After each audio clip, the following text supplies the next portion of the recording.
MP board class 12th वाले सभी बच्चे ध्यान दें। प्यारे विद्यार्थियों, आपसे मैंने कहा था कि आपको एक क्वेश्चन पेपर बताऊंगा जो आपकी परीक्षा में आएगा। वादा किया था, तो प्यारे विद्यार्थियों वादा मैंने निभाया है और 100% वो प्रश्न पत्र आज मैं लेकर आ गया हूं जो आपकी परीक्षा में आपको देखने को मिलेगा। प्यारे विद्यार्थियों, क्वेश्चन पेपर आपको ध्यान से देख लेना है और अच्छे से इन प्रश्नों को याद कर लेना है, क्योंकि ये जो प्रश्न हैं आपकी परीक्षा में ज़रूर आएंगे। प्यारे विद्यार्थियों, प्यारे साथियों, अच्छे से मेहनत कर लीजिए। अंतिम मौका आपके पास बचा है। अगर आपके हाथों से ये मौका छोड़ दिया आपने, तो प्यारे विद्यार्थियों दूसरा आपके पास कोई मौका नहीं है। पहला प्रश्न आपसे पूछा जाएगा, सही विकल्प चुनकर लिखिए में गैसों का द्रव में विलेयता का नियम दिया था। किसने दिया था? तो यहाँ पर आपको क्या लिखना है? हेनरी ने।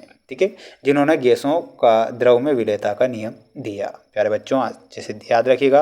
कैथोड पर होने वाली क्रिया है, तो वो कैसी अभिक्रिया है? वो अवकरण अभिक्रिया होती है कैथोड पर। ठीक है, तो अवकरण आपको अच्छे से याद रखना है। प्यारे विद्यार्थियों, चैनल पर नए हैं तो चैनल को जरूर सब्सक्राइब कीजिएगा। वादा करता हूं कि पेपर आपका यहां से बाहर नहीं जाएगा। अच्छे से मेहनत कर लीजिए। दूसरा आपके पास कोई मौका नहीं बचेगा, इसलिए बार बार मैं आपसे कहूँगा कि ये जो प्रश्न बता रहा हूँ परीक्षा में आ रहे हैं। किसी अभिक्रिया का वेग अभिक्रिया की प्रगति के साथ क्या होता है? तो बढ़ता है। पैरा यूरेनियम तत्व वे तत्व हैं जो कि यूरेनियम से भारी हैं। ठीक है, नेक्स्ट क्वेश्चन देखिएगा। नेक्स्ट क्वेश्चन है, एल्कोहल को विषैली बनाने के लिए प्रयुक्त किया जाता है, यानी कि एल्कोहल को विषैला बनाने के लिए क्या प्रयुक्त किया जाता है? और वो प्रयुक्त किया जाता है प्यारे विद्यार्थियों मेथिल एल्कोहल का। ठीक है, आइसोसाइनाइड परीक्षण देता है, तो ये प्राथमिक एमीन देता है। तो प्राथमिक एमीन आपको अच्छे से याद रखना है। नेक्स्ट प्रश्न है, अकार्बनिक यौगिक जो गर्म करने पर कार्बनिक यौगिक देता है, तो अमोनियम साइनेट लिखना है। अमोनियम साइनेट हमारा करेक्ट उत्तर हो जाएगा। अगला प्रश्न देख लीजिए प्यारे बच्चों। अगला प्रश्न आ चुका है आपकी स्क्रीन के सामने। पास होना है तो देख लीजिए, पास नहीं होना है तो प्यारे विद्यार्थियों इंस्टाग्राम खोलिए और रीलें लग जाइए देखने, वो आगे आपकी मर्जी। एसिटिक अम्ल एक वैद्युत अपघट्य है, तो ये कैसा वैद्युत अपघट्य है प्यारे विद्यार्थियों? ये एक दुर्बल वैद्युत अपघट्य है। तो यहाँ पर आपको क्या लिखना है? दुर्बल। संक्रमण तत्वों और उनके यौगिक का कार्य करते हैं, तो ये जो कार्य करते हैं ना प्यारे विद्यार्थियों, ये उत्प्रेरक का कार्य करते हैं। तो इसमें आपको उत्प्रेरक लिखना है।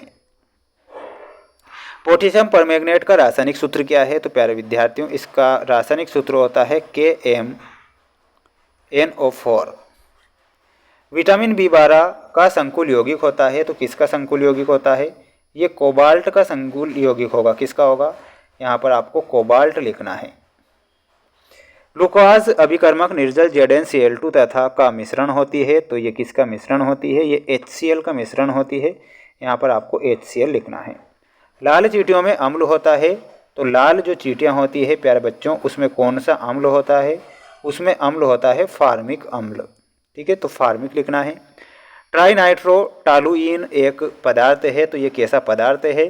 तो प्यारे बच्चों इसमें लिखना है ये एक विस्फोटक पदार्थ होता है। यहाँ पर आपको विस्फोटक करेक्ट उत्तर ध्यान रखना है। ठीक है, अब आप सभी बच्चे इसका एक स्क्रीनशॉट ले लीजिए, अच्छे से पढ़ लीजिए, अच्छे से मेहनत कर लीजिए। पास होना है जरूर देखिए, और पास नहीं होना है तो वो आपकी मर्जी। ठीक है, क्लोरोफिल, क्लोरोफिल में आपको मैग्नीशियम से मिलाना है। कार्बोनिल क्लोराइड में आपका सही उत्तर हो जाएगा फॉस्जिन गैस। हीमोग्लोबिन में आपको ऑप्शन नंबर डी प्रोटीन सही उत्तर हो जाएगा। लैक्टोज में आपको दूध से मिलाना है। वेलिन में आपका एमिनो अम्ल से मिलाना है। ग्लूकोज, ग्लूकोज में आपका मोनोसेकेराइड सही होगा। और राइबोज शर्करा में आपको RNA से मिलाना है। ठीक है, इसका भी आप सभी बच्चे स्क्रीनशॉट ले लीजिएगा, अच्छे से पढ़ लीजिए, अच्छे से मेहनत कर लीजिए, पास होना है। विलयन में विलय की मात्रा कम होने पर विलयन क्या कहलाता है? लिखिए। तो उसे क्या कहते हैं? उसे कहेंगे तनु। किसी अभिक्रिया को संपन्न होने के लिए आवश्यक ऊर्जा को क्या कहते हैं? तो प्यारे विद्यार्थियों उसे क्या कहा जाएगा? उसे कहा जाएगा संक्रियण ऊर्जा। क्या कहा जाएगा? तो यहाँ पर आपको लिखना है संक्रियण ऊर्जा। Zn परिवर्तित संयोजकता प्रदर्शित नहीं करता है, कारण लिखिए। तो कारण क्या होगा? डी कक्षक पूर्ण होना। क्या लिखना है? डी कक्षक पूर्ण होना। वर्नर की प्राथमिक संयोजकता से कौन से बंध निर्मित होते हैं? तो विद्युत संयोजी बंध निर्मित होंगे। तो इसमें आपको विद्युत संयोजी बंध लिखना है। वुड्स अभिक्रिया में किसी धातु का उपयोग किया जाता है। तो कौन सी धातु का प्रयोग किया जाता है? सोडियम धातु का। यहाँ पर आपको सोडियम लिखना है। जटिल कार्बनिक यौगिक को एंजाइम द्वारा धीमी गति से अपघटित करने की क्रिया क्या होती है? तो वो क्रिया होती है किण्वन। मिर्बेन का तेल किस रसायन को कहते हैं? तो नाइट्रोबेंजीन को मिर्बेन का तेल कहते हैं। तो यहाँ पर आपको लिखना है नाइट्रोबेंजीन। ठीक है, ये ध्यान रखना है। 4 सेट पेपर में बताऊंगा प्यारे विद्यार्थियों, ये दूसरा सेट पेपर मैंने आपको बताया है। चारों सेट पेपर आप सभी बच्चों की परीक्षा के लिए मोस्ट इम्पोर्टेंट है। अच्छे से पढ़ें, किसी प्रकार से वायरल या फिर रियल पेपर के चक्कर में ना पड़ें।